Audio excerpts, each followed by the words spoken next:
मला अरे बाबा जिल्हा नियोजनची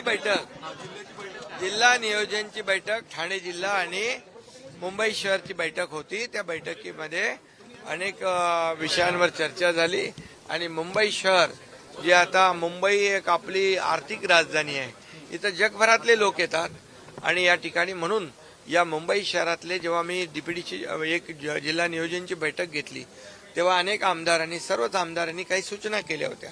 त्या सूचनांप्रमाणे मुंबईतली हॉस्पिटल असतील, मुंबईतली उद्यानं असतील, मुंबईतले रस्ते असतील, त्याचबरोबर जे नवीन काही आपले प्रकल्प आहेत या संदर्भ कोळीवाडे आहेत, कोळीवाड्यांचं डेव्हलपमेंट आहे आणि त्याचबरोबर आपले किल्ले आहेत काही मुंबईमध्ये, त्याचं रिस्टोरेशन झालं पाहिजे, हॉस्पिटलमध्ये सुविधा मिळाल्या पाहिजे, क्वालिटी सुविधा मिळाल्या पाहिजे आणि काही इक्विपमेंटची आवश्यकता आहे। तर अशा सर्वच चर्चा जिल्हा नियोजन बैठकीत झाल्या होत्या आणि त्या आजच्या या बैठकीमध्ये मी सर्व सविस्तरपणे अजितदादा आणि आमची चर्चा झाली आणि त्या संदर्भात आवश्यक तो निधी मी मुंबई शहर आणि ठाण्यासाठी जिल्ह्यासाठी ठेवण्याची मागणी केलेली आहे आणि मला वाटतं ठाणे जिल्हा देखील मोठा जिल्हा आहे।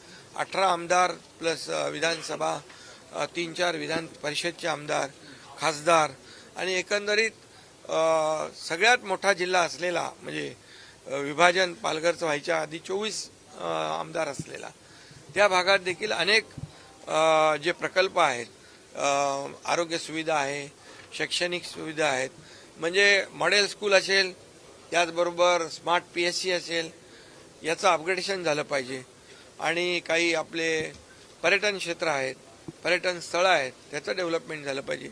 या सर्वांवर आरोग्य, शिक्षण, टुरिझम आणि इतर इन्फ्रास्ट्रक्चर यावर जे पैसे आवश्यक आहेत त्याची देखील मागणी केलेली आणि नक्की मला वाटतं यामध्ये विकासासाठी कुठेही पैसे कमी पडणार नाहीत एवढं मात्र या ठिकाणी सांगतो।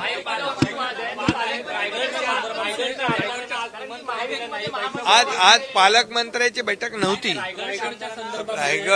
रायगडचा जो आहे जिल्हा आणि नियोजन त्या संदर्भात बैठक झाली। पालकमंत्र्याचा वाद देखील लवकर मिळेल।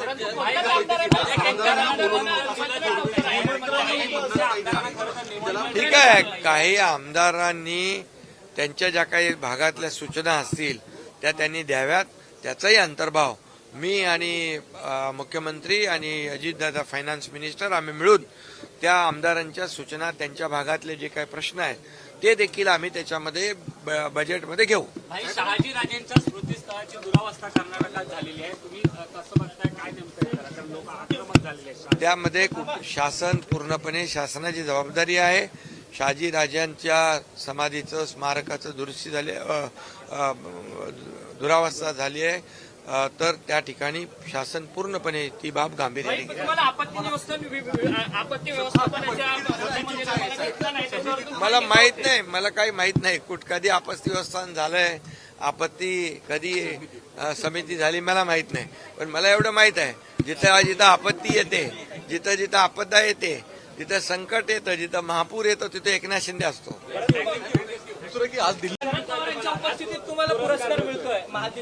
हा महापराक्रमी महादजी शिंदे यांच्या नावाचा पुरस्कार मला सरद या संस्थेने आणि अखिल भारतीय मराठी नाट्य साहित्य संमेलन यांच्या माध्यमातून त्यांनी देण्याचं ठरवलेलं आहे। खरं म्हणजे महापराक्रमी महादजी शिंदे यांनी अटक ते कटक अशा प्रकारचा झेंडा फडकवला आणि दिल्लीच्या तख्तावर देखील मराठेशाहीचा झेंडा फडकवण्याचं काम त्यांनी केलंय। असा मानाचा पुरस्कार मला दिल्याबद्दल मी त्यांचं मनापासून अभिनंदन करतो।